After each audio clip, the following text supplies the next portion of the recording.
Thanks everyone for having me. Like I said, I worked for the past 10 years for Microsoft, and I'm at Amazon now. Most of my time has been spent using machine learning in the health and wellness and or advertising space. So I give two of these kind of talks with Faith and Work. This one is the first one, and then it kind of leads into my second talk typically, which is on artificial intelligence as a Christian and how I think we should think about it and how you could kind of apply some of that theology to your own work.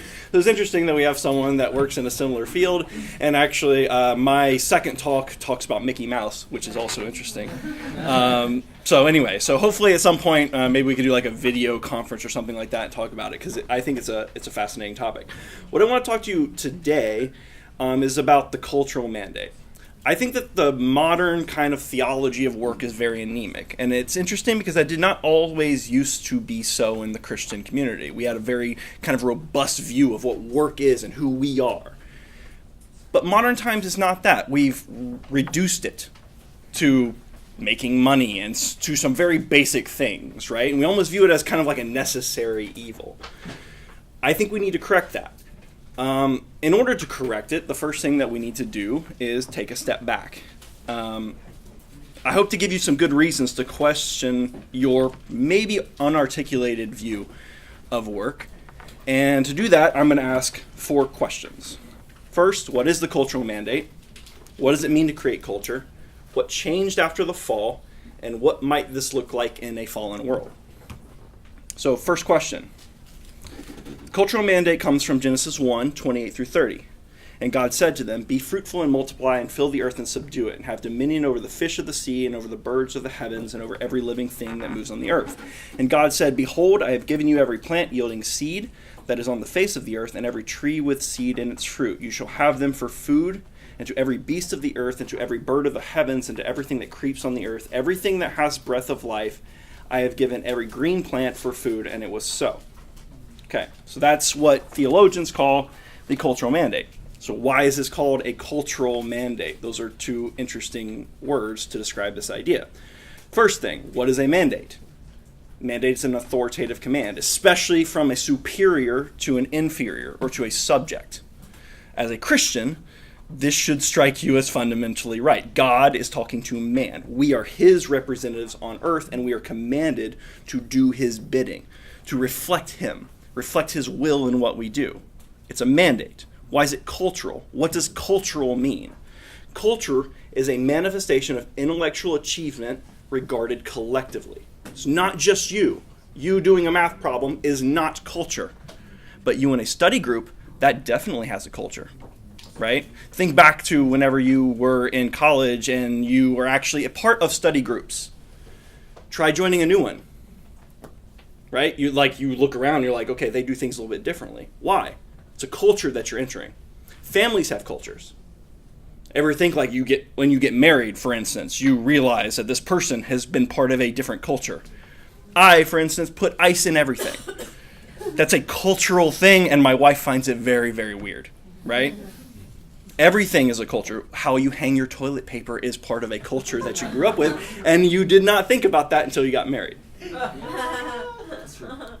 So Nancy Pearcey describes it this way in her book, Total Truth. The first phrase, "be fruitful and multiply," means to develop the social world, build families, churches, schools, cities, governments, laws. The second phrase, "subdue the earth," means to harness the natural world, plant crops, build bridges, design computers, and compose music.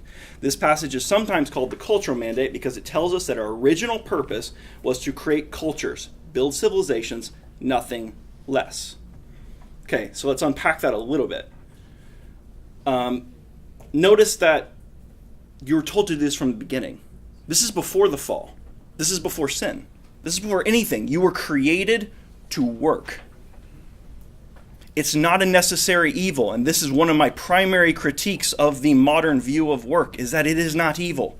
It is not something that you do just to pay the mortgage. It is not something you're like, I guess I have to get up and go to work today. And don't think about before the fall as some kind of utopia where all you would do is sit around on a hammock and eat fruit and never have to work. That is not what you are called to do. The fall did not change that. We'll talk about what the fall did do, but it did not change that. Before you were called to evangelize, before you were called to make disciples, you were called to work. So what does it mean to create culture? It's not the same thing as engaging in the culture war. First thing. Don't think because you're getting into Facebook arguments on who can use what bathroom that you're fulfilling the cultural mandate. It's not evangelizing either. Don't think that just because you witnessed to a coworker one time, you're fulfilling the cultural mandate. Don't think because you're making a disciple at work that you're fulfilling the cultural mandate. Evangelizing is good. You're called to do that. Making disciples is good. You're called to do that. You're also called to work, and we should not conflate them all down to the same thing. You're called to do all of these, but the call to work was the first one. It was what was told to you immediately whenever man was created. By the way, feel free to ask questions while I'm going through this, right? If something strikes you or you want to talk about it even, like this can be a discussion, I can keep going. So Andy Crouch, in his book Culture Making, talks about this exact idea. Culture is, first of all, the name for our relentless, restless human effort to take the world as given to us and make something else, to make something more than we were given. So let's unpack that a little bit. The name for our relentless, restless human effort. He uses relentless and restless for a reason. You can't help but work. You cannot help but make culture. In the same way, I would argue you cannot help but worship. Now, what you worship, that's very much up to you, right? You can worship yourself, you can make an idol out of something, or you can worship the God of the universe. But you can't help but do it. In the same way, you cannot help but create cultures. It's what you were made to do. What kind of culture are you going to create? What kind of work will you do? The second thing is that the direction of your work has a vector, right? You're called to make something more, not reduce it to be less, and we do this all the time. We could argue that social media in some instances is that, right? Reducing you down to how much attention can I grab from you today, right? What are my user metrics? How much engagement am I getting? How many app opens do I get? I'm reducing you down to a set of metrics to represent you, God's creation, an image bearer of God, to those things. That's a downward vector. Your work needs to be better than that. It needs to have an upward vector. How do we return things to the garden? How do we make people more? How do we enhance humanity, not degrade it? So what changed after the fall? Just told you what we were told to do before the fall. So let's talk about what happened afterwards. So in Genesis 1, before the fall, God said to them, be fruitful and multiply and fill the earth. Afterwards, he says, I will surely multiply your pain in childbearing. In pain shall you bring forth children. Going on, after he told them, here's the seed, here's what you're supposed to do. Be fruitful, multiply, fill the earth. After that, he said, cursed is the ground because of you. In pain you shall eat of it all the days of your life. Thorns and thistles it shall bring forth to you, and you shall eat the plants of the field. By the sweat of your face you shall eat bread. So what does this mean? It means think out harder. You're still called to do it. And don't think of your work as evil, as a necessary evil in the world. It is not, but it did get hard. Now the people that you work alongside will sometimes be pains. And sometimes you're going to be a pain. And sometimes your work is going to have unintended consequences. And sometimes you're going to be selfish in your work and build something you shouldn't. It got harder. Doesn't mean we should make work out to be evil. It means we have to be really, really intentional about how we think about work and what we plan to do. And constantly examine ourselves about what it is that we're accomplishing. What is my true motivation? What is the vector of my work? You see this very clearly in Jeremiah 3. The prophet Jeremiah says to the exiles, at this point the Israelites had been kicked out of their homeland and they were exiled in Babylon. And the prophet Jeremiah said to them, take wives and have sons and daughters. Take wives for your sons and give your daughters in marriage that they may bear sons and daughters. Multiply there and do not decrease. Again, this is echoing Genesis. Be fruitful and multiply. And then it says, but seek the welfare of the city where I sent you into exile. For in its welfare you will find your welfare. Work on behalf of the city. Make it better. Again, this is very Genesis. And what it's saying is that in some sense, we as Christians are in exile in this world. We're still called to work for the welfare of the city. We're still called to be fruitful and multiply. None of those commandments went away. And this is Jeremiah reminding the Israelites, because they had just been kicked out of their homeland and sent somewhere else, not allowed to return, saying, still your job. Still do it. So what might this look like in the fallen world? So let me talk about a bad example of what this looks like in a fallen world. And I've already alluded to it. In the past 2 elections, I've been given job offers from both major political parties to build essentially advertising targeting systems. Why? Because the same kind of machine learning stuff that I work on for other purposes that I'm okay with could easily be repurposed to target people. Selectively provide them with information that could sway their opinion. Now you might ask, and I sometimes get this question, well, I get why you wouldn't do it for this party, but why not help this party that you voted for? Because you're not a number. It is one thing for me to sit across the table from you, get to know you as a person, discuss my views of the world and politics and all those kind of things, and try and change your mind. But that's me to you.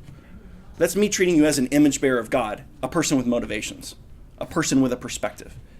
It is very different to reduce you to a number out there in the ether and just try and change it. But if I can selectively provide you with information and I can just move it just a little bit in Wisconsin or Michigan, I can change an election. There's a lot of money in that. And in fact, truth be told, in artificial intelligence, machine learning, 99% of it is used for advertising. That's what it's used for. All this stuff that you see, like Westworld and that kind of stuff, like, yeah, there's people working on that, but 99% of this is just about getting advertising dollars. It's just getting you to click on something. Giving you a little bit of a dopamine hit when you do it. So you do it again and again and again. And it's just a math problem. I can change the color. One especially pernicious application of this that I saw was essentially a program that would take an article with a bunch of information and selectively remove things based on how they classified you as a reader. It wouldn't lie. It wouldn't make up stuff. It would just take out this paragraph that might change your perspective on it. This is a bad example of the cultural mandate. An awful example of the cultural mandate. Its work, it has a horrible vector. What's a good example? I don't know how many people saw this video. Now let me preface this because this little girl, her name's Charlie, she was born deaf. Okay? This is a touchy subject in the deaf community, the idea of cochlear implants and hearing aids and that kind of stuff, and at what age is it appropriate and that kind of thing. So I'm going to preface this by saying I don't know the answer to that. Okay? So I don't want to say if you have someone in your life that has this perspective and that kind of stuff that mine is right and theirs is not and whatever. I don't. This is a touchy subject. What I loved about this though was how human it was. She starts out, this is her for the first time hearing her mom say I love you. And reacting. And it was a smile. And you can look at this video on YouTube. The next one is the closest thing I've ever seen an infant give to tears of joy. Like it meant something to her. This wasn't like a sad cry. This was a little girl realizing what just happened and reacting in a very human way to it. So, why do I bring this up? Well, first of all, it takes a lot to build that particular device to make this particular moment possible. What happened was Charlie was born deaf. Her parents could not afford this hearing aid. So the people around her, the community, pulled together and bought it for her. Okay? This is the moment you're seeing right now. But actually, it took a lot more than that. You're just seeing the end of it. So let's talk about all the work that had to go in to this moment. All the things that had to happen. So I just listed down at the very top all the people that had to be involved in this. So let me read it to you. There are electrical and mechanical engineers to design the subsystems inside the device. There are materials engineers to work with chemists and industrial designers to make something that is comfortable in the ear while being aesthetically minimal. There are investors and bankers who help finance the business who produce the hearing aid, the civil engineers and robotics engineers who design the manufacturing facilities, the construction workers who built it, the laborers who actually work in the factory. There are people who produce energy for the factory and entire industries to produce materials for the factory to use. There are accountants to keep track of the costs and the sales and entire global transportation industry that can move a product from one corner of the globe to another. There are politicians who struck agreements to allow the product to be made in one place and exported to another. There are doctors, nurses, and a healthcare industry to diagnose the problem, and marketing and sales staff to connect those patients with the right one. There were teachers, professors, and tutors all along the way to help all these people do all of these things. There's the mother who was fruitful and gave birth to Charlie, and the people around her who, instead of consuming their own resources from their own work, instead gave to pay for the work of other people in order to make something new, something better out of the world that they inherited. This is an example of how our work in all industries, no matter where you're at, you don't even know the reach of it. The facility that's making the energy has no idea that this is going to be the end result of it. You don't see the end result of your work. You never will.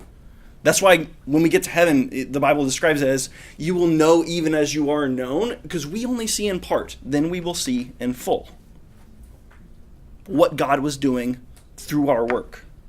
So don't think just because I don't get to see this moment every day as an accountant, right? Don't think that that's not where it's ending up. It is. J.R. Tolkien called us sub-creators. And the idea was that we were created in the image of God, who is the creator. And we are sub-creators. We are called to take what we're given and make something new out of the world through our work. This is an example of us being sub-creators. We created a culture here. It's an example of us doing so in a fallen world. It's an example of us serving one another through our work, and in doing so, glorifying God in whose image we were made. It's a beautiful picture. It's a godly picture. It's a picture of what we were created to do. Brothers and sisters, this is the cultural mandate.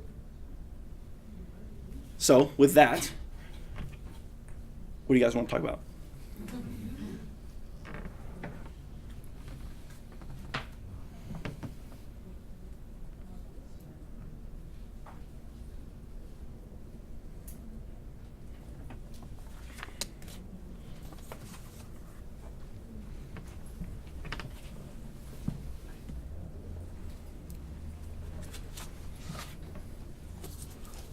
My next talk on this topic is actually where I go into artificial intelligence and machine learning and all the ways that things can go wrong and all the ways I think that particular area of technology can be redeemed. But this is why I want to start with this as just like a theology of work, and then I go into that topic typically. But yeah. Can I ask a question? Mm-hmm. With what you talked about saying no to like being part of those micro-targeting, Mm-hmm. do you feel like that's a trend that's happening today? Not just with political things, but I'd say just in general, with advertising and marketing. As digital, like social media, big data, all of that stuff, and as that's all coming in, do you feel like that's a trend? And how do you feel like as Christians we're able to be in that space? And like what are some steps we can take to, I don't want to say fight against it, but do you know what I'm like? Yeah, no, I get it. So definitely some companies have gotten a lot of attention, right? And are kind of being pressured into changing the way that they think about these things. So in some sense, like, yeah, it seems like social media is bearing the brunt of this. The same technology, this is just advertising, right? And like election stuff gets a lot of attention, but it's not like everything that you see is like that. Like when you go around the web, that is everything. That is Google's entire business model is exactly that. So like, is it a trend? In a certain small subset of what you do, yes. Is it really happening like en masse? No, there's so much money in it. This is one of the problems. This is one of the perverse incentives that this kind of technology can give you, is that I can swing an election, or I could make hundreds of billions of dollars just by making you a little bit more likely to click on this ad, which would make you a little bit more likely to buy this pair of jeans. So like, is it a trend? Right now it's too early to tell. Certainly like Facebook is like, got drugged before Congress to talk about it, but I wouldn't call it a trend just yet. I would want to see like where are they actually going with this, and it's going to have a lot of other. It's going to have to percolate out to other industries as well, not just elections. And that's the problem, is that it's a lot of it you're not even aware of. Like you might notice sometimes, oh, it's a little bit freaky that these advertisements are like following me around and that kind of stuff. And sometimes you notice it, but like it's still there and no one's changing that. At least not right now. So I wouldn't call it a trend yet. I would say that how could we as Christians? So one of the things that in my next talk, one of the things I talk about is the idea that we're called to be salt and light, right?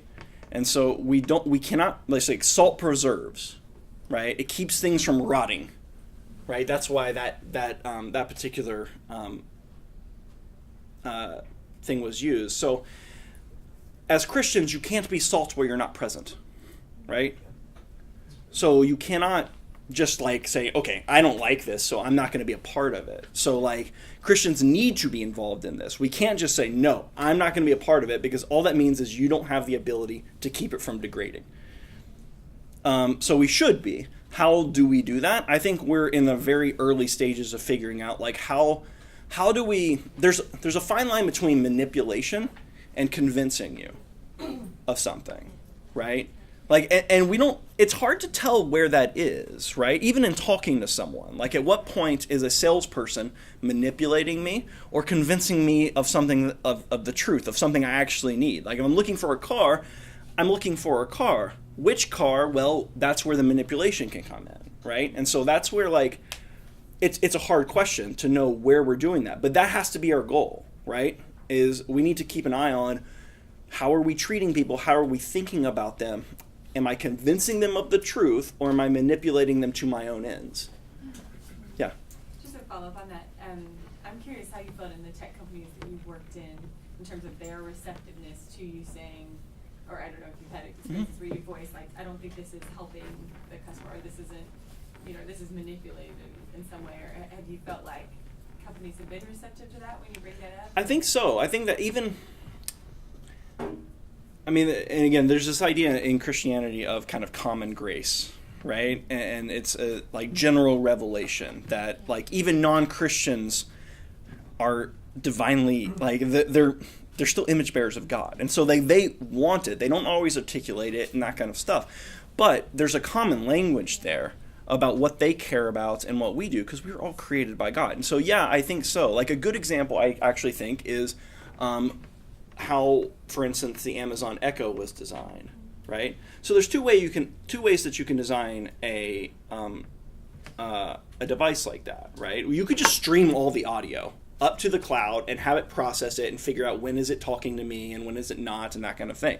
And believe me, there's a lot of money in that, right? Even if I don't keep it, I just extract features about the topics that you're talking about.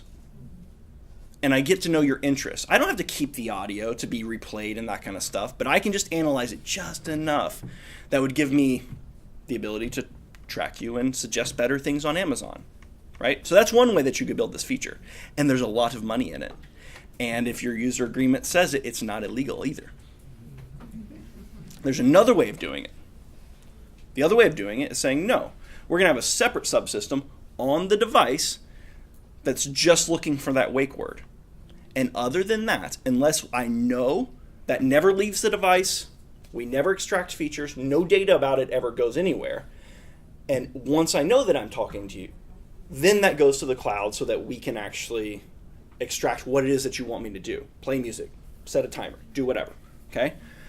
That was a debate within Amazon. How do we design it? And I know the guys that were working on it, and one of them was a Christian and brought up, that's not right for our customer. That's not the right way of doing it. Yeah, there's money in it. It's the wrong thing to do. Their private information is not ours to mine. And so the Echoes are actually developed that way. That's actually how they were. They have a separate chip, never is not connected to the internet or anything else. It's completely isolated within device. And so yes, I think that sometimes it does take a Christian to have like the bigger view in mind, because like if I'm the GM of that and I can go and say I can add $3 billion to our bottom line by mining this data, right? It takes moral fortitude to say I'm not going to do it.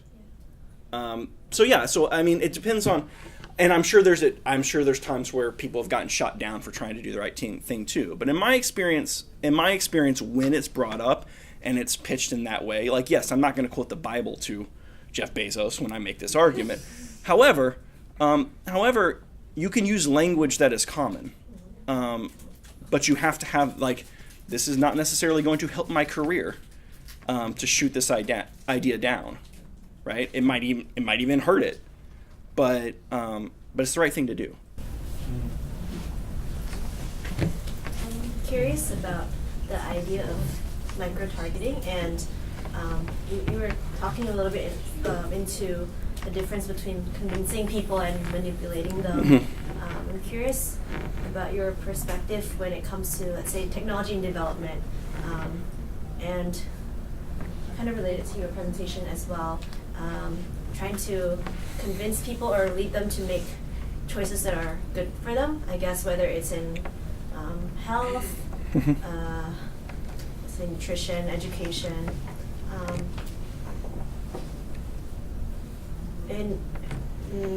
What are considerations that we might need to make in terms of like the difference between helping support people to make the right choice, or even maybe manipulating them into what certain people in power think is actually the best for them, but leaves out the role of informed choice. Yeah, I mean, it's an interesting thing. So my wife's a dentist, actually, and she runs into this with patients all the time, right? Is that sometimes she gives them too much information. Mm-hmm. It actually, like, encourages them to make bad decisions. And so, like, this is a problem in the medical profession as well. Like, sometimes it's just better to say, just trust me, do this. This is what's best for you. And, like, if I give you all the options, you might think all the options are equally good, and they're not. At the same time, the Bible has this really, like, obviously, God values truth, right? And so I think it becomes maybe manipulation when you're intentionally withholding information from people about their decisions, about their health, about whatever, that I don't think is valuable. So I would say, like, it becomes manipulation at the point that I'm withholding information from you that's relevant, that might change your mind, and I know that it might change your mind. And this is hard. This is hard in the medical profession. This is hard in advertising. This is hard everywhere, right? At what point am I doing that? At what point am I crossing that line into the manipulating you? You're an image bearer of God. You deserve to know. I have to present it to you in a way that you're going to be able to make sense of it too. Like, that's also part of my job. But I can't withhold information from you. And that's what was especially pernicious about that, the technology that I told you about, where it would take news articles and just remove just a little bit of information to change your perspective on it based on how they classified you as a user. And that's what I found particularly manipulating, and that is us using our technology, us using our work for reducing you to something less than you are. And so that's why I think that, like, that's why I always start with the cultural mandate and be like, no, what is your job? What is your work for? And then we can talk about, like, we don't know always how exactly to apply it, but if we start from the right theological place about work, then at least we have Christians asking questions. Is this right or is this wrong? And I don't think that's actually anything that, I think actually there's strength in numbers here, where you probably don't have the right perspective on any individual item, but there's a wisdom, and this is where like the church comes in and everything else, and the larger Christian community. If I get perspectives from a lot of people, there's wisdom in that. And so it might be my decision, but I can't just make it in isolation by myself. So, yeah. In a situation where there is right or wrong, we ought to choose the right one. But have you faced the situation where it's not easily discernible, is it right or wrong, but you still have to make decision out of it? Yeah. Yes. So right now I'm working in Alexa Health and Wellness for Amazon, right? And so I'm collecting. I can't tell you exactly what I'm working on, but yes. The problem is that we have access to, and so this is back to the data thing. With machine learning, artificial intelligence, you have a very perverse incentive to collect more data. Just collect all the data, right? And figure out how to use it later, but collect all the data, right? Is that wrong? Well, I mean, you could argue that like sometimes there's something that I could do with this data that would be interesting and good for the user and be able to provide them with a service I would not be able to without this data, right? Okay. I think it's best. My personal philosophy is that unless I have that in mind specifically and I know that it's what I'm going to do and I'm going to fully disclose it and all this kind of thing, it's not like a possible future feature or something like that. It's something that I'm actually intending on doing and letting you know that I'm going to do. I'm not going to do it. I'm not going to collect that data, right? And so like I don't know whether or not it would be wrong to collect that data. That might enable me to build this faster for you and that kind of stuff, because when I'm building models on this data, it takes time. It's not like I can just turn it around in a week. So if I have a year's worth of all this data, that's really good for me, right? Because then I don't have to collect it. So I would say what are your motivations, right? What are you trying to do here, and how explicit and upfront are you going to be about what it is that you did? Because, again, this is a perverse incentive. It's a perverse incentive, but sometimes you have to do it. And so, by default, assume that you shouldn't do the things that you are perversely incentivized to do, right? Sometimes you will need to do it, right? Sometimes I have to collect this data in order to provide this service. But I am perversely incentivized to collect all the data that I can. And so, rule of thumb is, don't do that. By default, you have to make a case. It's like kind of innocent until proven guilty. I'm guilty until proven innocent. Like, I'm not going to do it unless I can prove that I absolutely need to do it. And by the way, like my kind of one of my peers in Alexa Health and Wellness goes to Doxa, is also a Christian and that kind of stuff. There are more Christians in this space than I think you realize there are. And this should be heartening to the church that we're not just abandoning this. I think you would be surprised by how many Christians, like, they don't go around like quoting Bible verses in all the meetings and that kind of stuff, but like there's more than you think there are, and this is a good thing for sure. Just trying to clarify with what you just said in terms of guilty until proven innocent. Yeah. That means from a data analyst's point of view, you would have to be able to try to model using data points on your head first before you can actually collect those data and ask him permission for it. Whereas on the other hand, you collect all these data, you run a machine model where you try to see a progressive kind of chart. Yeah. And then trying to select. I have to have a hypothesis first to warrant collecting the data, Okay. right? And I have to have an end that I have concrete, that if this hypothesis is right, then this is what I'm going to do with it. That's my own personal ethic about this. I'm not going to collect it unless I have a hypothesis and an end that I'm going to use it for. And if I'm not comfortable with that, I'm not going to do it. That's my own kind of personal rule of thumb. Yeah. I know this might be out of topic, but then you mentioned about the AI and artificial intelligence. I'm just kind of like, can you give us like a brief overview of what should Christian think about AI, artificial intelligence, things like that? That's the entire topic of my second talk, and even what you will be sorely disappointed whenever you hear that, for sure, because this is not an easy topic. Like, what should you think about AI? First of all, we'd have to define what is AI. Like, what do we mean by that? Like, are we talking about Skynet, or are we talking about a self-tuning laser, right? And these are both fall under the broad category of artificial intelligence. And so, how should you think about it? You should think that it has both an incredible amount of promise and an incredible amount of danger. Yes. That's how you should think about it. It's both of those things. And so it's not something that I think that we should just be like, no, we're not going to deal with, we're not going to use. Like, we can't be Luddites, right? That never works. However, there's a lot of promise. There's a lot of things that we can do with this, and a lot of problems that we can solve with this if we apply it correctly.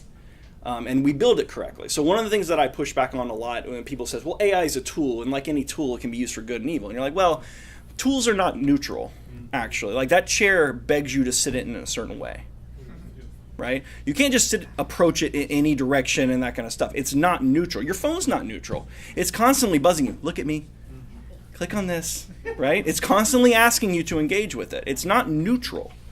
AI, no matter how you build AI, it's not neutral either. So this is where, again, what is the vector of your work? How are you building it? Because if you build it in the right way, then it will be begged to be used in the right way. If you build it in the wrong way, it will be begged to be used in the wrong way. And I think right now we're kind of veered toward the latter, and we need to do better. Yeah, I mean, what I get from you is that either you want to do the right thing or the wrong thing. Like, and earlier you said about there is an ulterior motives in doing everything, right? Mm-hmm. Depend on, let's say for example, I sit down and ask you a question. I have a motive behind my Sure. asking a question, right? There's a motive behind my motive, or subconscious or conscious, right? So I'm thinking, right? So ultimately, right, like you said, doing the right thing and doing the wrong thing. In a way, your motive is to bring glory and honor to God, right? Mm-hmm. In a way, so I've been asking because yesterday someone I like to talk about holiness, justice, and loving, and I took note about it, and I've been asking few people about it, like when let's say I do things according to God's character that bring through the lens of holiness, justice, and loving. It requires a leap of faith, right? Sometimes, like what you do, like Mm-hmm. you make a choice. For example, you make the program in Amazon. You said it depends on what is your purpose of building it, which is the motive of building it, right? Right. Whether you want to build it in the right way or the wrong way. Even though the program will still be the program, but there's a reason in building it, right? So that's what I get from you. And by choosing the right things, the right way of doing things, or the right choice in so many choices available, I believe there is some challenges that you face, right? And how God has honored you until this time, after you choose to honor Him in your line of work. Can you give an example of that? Definitely I've been blessed in my job, and so there are personal benefits, but I would say like some of the most exciting times, it's not like I get a great deal of meaning out of my work, out of what I do. So, and that's like an intangible thing. That's not like a giant check or anything else like that, but I find it incredibly meaningful because, again, we were made to work. We were made to do things. And so, like, I have a deep sense of personal satisfaction on that. The coolest moment professionally in my entire career, I was working for Microsoft, and I was working on the Microsoft Band, like the fitness tracker that they built for a couple years. So I was in charge of the algorithms for figuring out, like, heart rate based on the optical sensor. So we would shine essentially light at your skin and try and figure out what we think your pulse is, right? And so that's all just, machine learning algorithms. And so I was working on that for like a year.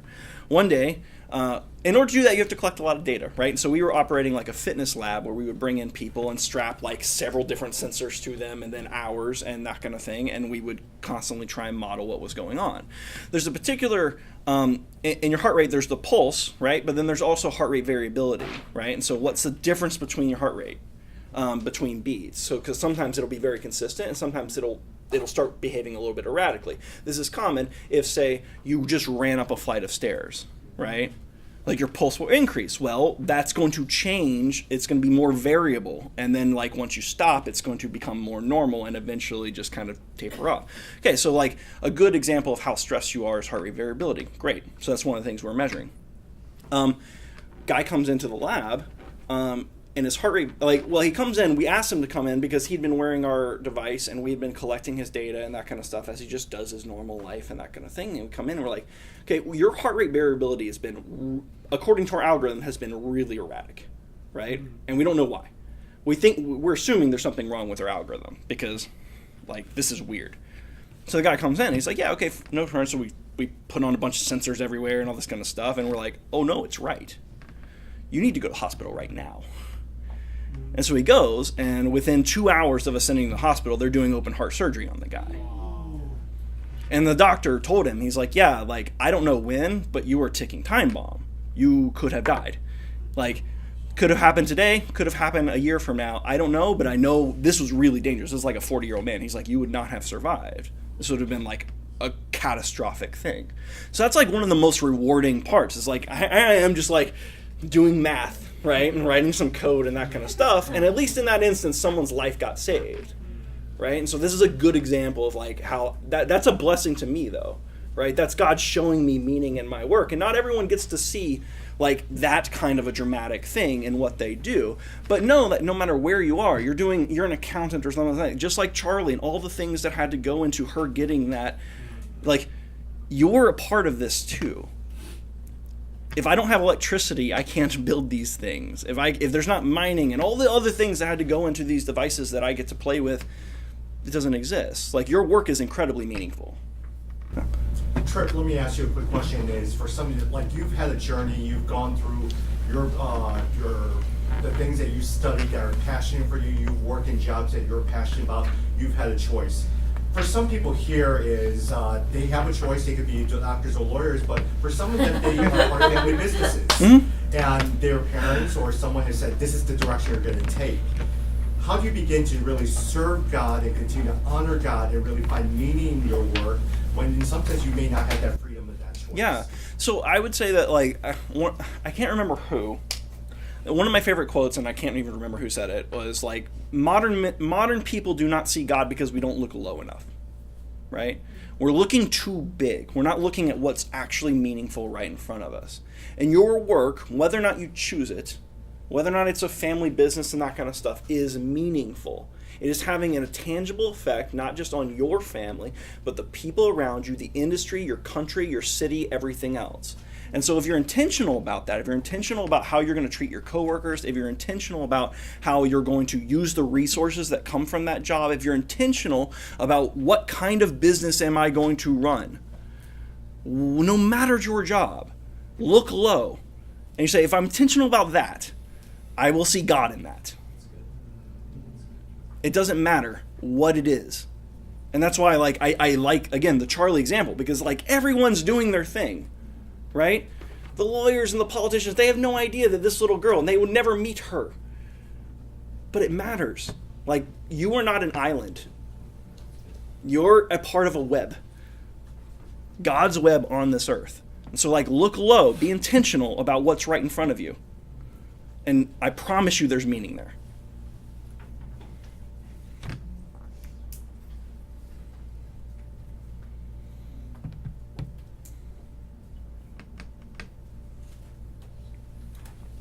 Any other questions? Tripp, let me ask you one more as we even wrap up for lunch. Is you've been studying a lot of times AI and a lot of technology is, and this is a separate, it's more of a business question. Where do you see technology advancing to? What are some of the things that you're looking and seeing down the road in terms of it? So you can tell us without having. Yeah. So I think there's some So I'll go back to like how should we think about AI? It's both really, really promising and really, really dangerous. And there will be unintended consequences. So like one example that I'm in high school, one of our family friends, they had 3 daughters and twin younger girls who got in a car accident and one of them died. She was 18, getting ready to go off to college, just graduated high school. It was the summer before and never got to go. Died. I knew this girl since she was one. So one thing that I'm passionate about is car accidents, right? And I'm really proponent of self-driving cars, for instance. I think this is like they are way safer than people are. Here's the thing: if you look at least in the United States, if you look at the total like men between 18 and 25 who have jobs, something like 60% of them work in the transportation industry in some way, or their job depends on the transportation industry in some way. It was a staggering statistic whenever I saw it. And this is aerospace, this is self-drive, this is cars, this is trucking, this is all kinds of things. It's a huge number of under 25-year-old men who work here. Self-driving cars will put a large portion of them out of work. So it's good. We've got in the United States 40,000 people a year die in car accidents, something like that, 40,000. And it's the first time, I think last year was the first time that that more people died because of distracted driving because of our phones than drunk driving. So it's getting worse. Like drunk driving, even if we got rid of, like, distracted driving via technology is going to be really, really dangerous. So how do we deal with that as a Christian, right? On the one hand, I've got 40,000 people that died needlessly. On the other hand, I've got a bunch of people that need jobs. So where's it going? I think it's going that way. We can accomplish a huge amount of good, and there will be a lot of consequences that we as a society, we as a church, need to really, really look at. Medicine will be similar. We will be able, I honestly think that within our lifetime, something like an automated scientist will be actually possible. I think that, and what I mean by that is we'll have a model of a cancer cell, and it'll figure out a bajillion ways of killing that cancer cell or arresting its development, that kind of stuff. Then we'll have another one that figures out, okay, given that model of the cancer cell, here's a model of a tumor, and here's a model of the pancreas, and here's a model of the endocrine system, and here's the model of the human body. And maybe of those bajillion ways to kill the cancer cell, a few of them work all the way down that line. And we find cures for things. I think that's possible. So that's why bother with this? Why does my work, why is it passionate to me? I think that's possible. So where's it going? I think it's going both good places, and there's going to be a lot of unintended consequences of that. Of how are we going to do it? Because what if that the ways that we treat pancreatic cancer are super expensive? How are we going to pay for that? It's going to be unevenly distributed. This is the other problem with artificial intelligence, is that we're going to make a lot of money. We're going to create wealth on a scale not seen since the Industrial Revolution. It is not going to be evenly distributed, though. There's going to be a certain amount of people that own that technology, that use that technology, and we get to benefit from it. But it's going to create a society that I worry about a little bit. So where are we going? I think that's where we're going. I think we're gonna solve some of the biggest problems humanity has and create other ones. And I think that's what we have to do. That's what we keep doing that, right? The agricultural revolution did that. The Industrial Revolution did that. There's no way around doing it. So, but that's where I think we're going. Yeah.